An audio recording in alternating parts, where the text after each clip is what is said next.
to this video in the atomic theory unit. This is 3.1, the history of the atom. In today's video, we are going to explore atomic history, some of the experiments that led to the evolution of the atom, the contributors behind those experiments, and most importantly, the modifications to the atomic models that occurred as a result of the scientific experiments. If you have not already done so, please make sure you have downloaded your companion worksheet. You have colored pencils because we are going to be drawing models, and make sure you have your chemistry notebook in case there is not enough space on the companion worksheet for your notes about atomic history. So without any further ado, let's get started. Looking at this model that you see here, this may be the most familiar model of the atom that you remember, but the reality is that the atom did not always look like this. There was an evolution that took the atom from a very rudimentary sphere to what we have come to accept here. In today's video, we're going to take you through the Mount Rushmore of atomic theory, the contributions of all these gentlemen that are here, and how they altered the trajectory and the model of the atom to what we have come to accept today. We are going to do that by jumping in our time machine. So let's hop in, let's buckle up, and let's get back in history to ancient Greece. As our time machine touches down in ancient Greece, the first gentleman that we are going to meet on our journey is Democritus. And Democritus posed a question: could matter be divided into smaller and smaller pieces forever, or is there a limit to the number of times matter could be divided? Essentially, he felt that if you were to cut matter in half and in half again and in half again, eventually you'd reach this piece that could not be cut anymore. So simply, matter would be indivisible from this point. And he named that smallest piece of matter that was finally indivisible atomos, which meant uncuttable. His model of the atom actually looked a little bit like this here, this gray-looking sphere on the left. Democritus felt that the atomos were small, hard, sphere-like particles, and they were infinite in number, meaning there was tons of them. They were always moving and capable of joining together to make other stuff. Fast forwarding a couple of years, Aristotle, who is seen here on the right, openly opposed that model of the Democritus atom, and he opposed it in favor of the four elements of Empedocles, which were put forth before Democritus and was the gold standard of what people had believed matter was made of. What are the four elements of Empedocles? Well, it is not earth, wind, and fire that's here. We don't want that. The four elements were earth, water, air, and fire. And if you were to take those four elements, you could blend them in different proportions to make all the known substances that were there. Aristotle also proposed that there was a fifth element, and it was the coolest element of them all. This one was said to take metals and turn them into gold. So it was essentially the early forerunner for alchemy. Aristotle was opposed to that Democritus atom because he felt if there was a limit to division of matter, it would be putting a restriction on the gods, who were, in that day and age, the most important thing that was out there. And if the gods wanted to divide something smaller than an atom, they could, because they had unlimited power. It wound up being a direct challenge to Democritus, and because Aristotle was way more famous and the gods were super popular, Democritus essentially lost. So the Aristotle theory was then accepted until the 1700s or so. From here, we're now going to move on to the beginnings of the modern atom, and we're going to start with the gentleman we see down here, Mr. John Dalton. Fast forward to the late 1700s, John Dalton, the Quaker, revived the Democritus ideas about the atom, foreshadowing with this atomic fireball, which we see here. Dalton had some thoughts, and he thought that an atom was small, spherical, and identical throughout, which, if you think about it, sounds a lot like the Democritus version of the atom. So he borrowed a little bit. He then took many other things that were known about the atom and culled them all together, creating what is known today as Dalton's atomic theory. So he was essentially an interpreter. You guys are going to need to memorize Dalton's atomic theory because it is super important. There are four postulates. The first one says all matter is made of tiny indivisible particles called atoms.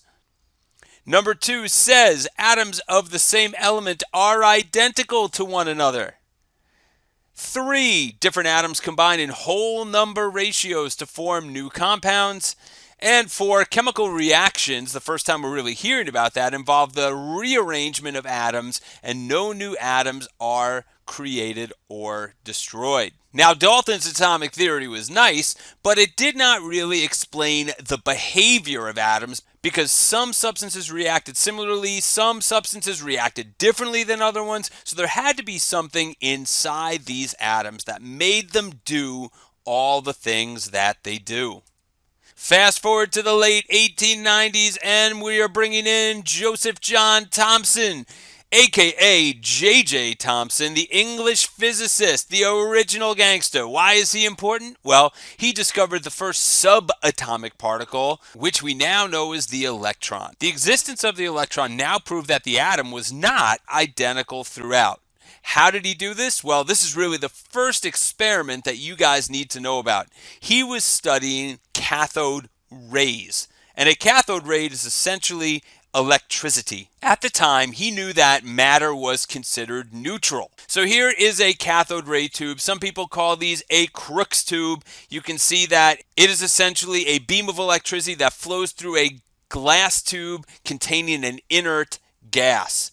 Now, one of the cool things that he did was he took a magnet.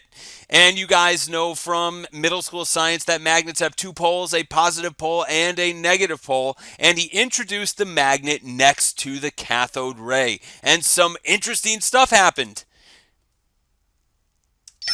Check this out.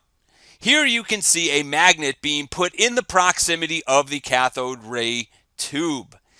The magnet is having an influence on the cathode ray. In this case, the magnet is repelling the cathode ray. In that case, the magnet was attracting it. Now it's repelling it again. In order to understand or make sense of what was happening, Thomson made some assumptions about the particles that make up this beam. Thomson said the negative pole of the magnet was repelling the ray and the positive pole of the magnet was attracting the ray. What that meant was there must be negative particles in the ray, because he knew that like charges repel and opposites attract. So at this point, they had to update that model of the atom to include these new negative particles that must be in there. So let's rewind for a second, and we remember that the Dalton atomic model looked like this, just a round sphere, tiny indivisible particles, kind of like Democritus and everything, but now we had to add in the electrons. Enter the plum pudding model. The plum pudding model is essentially the same sphere, but now we have included the negative particles that are here. And because Thomson knew that matter was neutral, there had to be some positive particles in there to offset the charge. In case you're wondering what plum pudding is, it was an English dessert. You could think about it kind of like a chocolate chip cookie, where you have the chips, which are the negative electrons, and the doughy part of the cookie, which is the positive portion of the atom. And so there the atom stayed for a couple years, having updated the Dalton model in favor of plum pudding. But wait, enter the Ernie Rutherford atom, Ernest Rutherford, and we are going to introduce you another very important experiment called the gold foil experiment. So let's do some background on Ernie. Rutherford was a student of Thomson, and by this point, Thomson had already concluded that an electron is about 2,000 times smaller than the atom. And Rutherford was testing this plum pudding model to further understand the structure inside. One of the tests he was doing was called the gold foil experiment. And put very simply, in the gold foil experiment, Ernest Rutherford shot positively charged alpha particles at thin gold foil. In case you are playing along at home and you want some trivia, alpha particles are emitted by radioactive nuclei of radium and uranium. And we'll actually get deeper into alpha particles at the end of the year. But not to digress, here is your alpha particle. Now, when you look at it, you're going to notice something. Alpha particles have two pluses in them. These are essentially what we know now as protons. And then we got these two things that say nothing. Those are neutral neutrons. So an alpha particle are two protons and two neutrons. In preparing for the experiment, Rutherford made a prediction. He felt that since electrons were tiny and equally distributed throughout the atom, with the rest of the atom being that diffuse positive goo, he hypothesized that the alpha particles, which were relatively massive and large, should fly completely right through that gold foil due to the way the mass is distributed in the gold atoms. Remember, we're dealing with the plum pudding model here. Here are the expected results that he thought he would get. He figured that when alpha particles were shot, they would go straight through, strike the deflector screen, and make a flash. So you should consistently see a beam going through here and striking the back there. What they got completely surprised them. So here you can see the majority of the particles going straight through the foil as expected, but then we start to see particles veering out and some getting deflected back towards the alpha emitter, towards the uranium. Let's watch that again. The majority of the particles are indeed going through as expected, but now we are seeing there are some particles that are going backwards. I really can't stress enough that the results that they got flew in the face of everything that they expected. So they really had to change their ideas of the model of the atom that was currently accepted, which was the plum pudding model. They had to alter it based on the results that they got in the gold foil experiment. The first thing they had to do is explain why the majority of the particles went through the gold atom. And they said that the majority of that atom was indeed empty space. Meaning that if you look here, we have 8 atoms that are here. All of this is just empty space, and that is why as alpha particles were flying through, they were able to get through unobstructed. But they had to now account for the fact that some of the particles actually rebounded or got deflected off something that was inside this atom, like this one that we see here. This gave rise to the fact that there was a small and hard center inside the atom, and we know that is called a nucleus. So you can see here that compared to the rest of the atom, the nucleus was indeed really small, and the rest of that atom there was the majority of empty space. The last thing they had to account for was why some alpha particles didn't get deflected completely back or at oblique angles and just sort of got pushed off their trajectory. So they said, well, since alpha particles are positive, remember we said they are 2 protons and 2 neutrons, whatever is in the center of this atom here has to also be positive. So they said that there was a positive center. They used the idea that like charges repel, and that caused the alpha particles to veer off course when they got near the nucleus. Here is a summary of everything that we just said. Stop the video now and copy it down.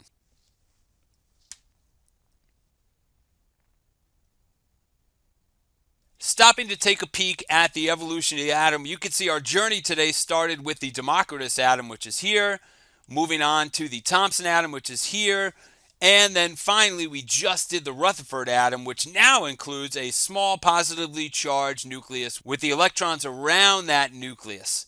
There are 2 more models of the atom that we have to get to today, and our very next one is the Bohr model of the atom. Niels Hendrik David Bohr furthered the atomic structure and quantum theory and specifically focused on electrons.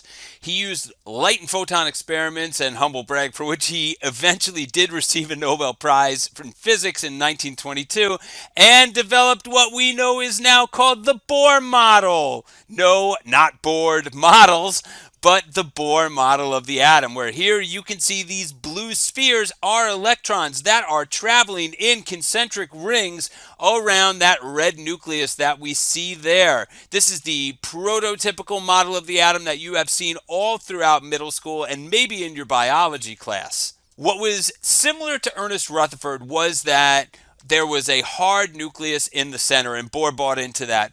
and he bought into the fact that the outside of the atom was still mostly empty space. But through his experiments, he found that electrons now move around the nucleus in fixed regions called principal energy levels. So he said that electrons have a certain degree of energy based on their distance from the nucleus, and the further you are away, the higher the energy of the electron is. Now, these places that the electron are revolving, you probably call them rings or shells in your earlier science classes, but indeed we are going to use the Bohr vocabulary and call them principal energy levels. And here is a really nice depiction of our Bohr atom. So now enter Erwin Schrödinger. He took the Bohr atom and ran with it and really brought about the most current version of the atom that we have today. Let's talk a little bit about Schrödinger. First of all, Bohr's atom had some experimental flaws and was only based on results for a hydrogen atom. But once you got beyond hydrogen, the results didn't exactly jive. So Schrödinger experimented and proposed something a little different than what Bohr said. Whereas Bohr said that atoms have electrons that travel around that nucleus in concentric rings and never deviate, Schrödinger said electrons will travel around the nucleus in random orbits, which is super important. He said also, we can't really predict where they're going to be at any given moment, but we can predict the most likely or most probable region where those electrons are located. He gave a name to those regions, and they were called orbitals. So orbital is a $20 word that we need to put in our pocket here.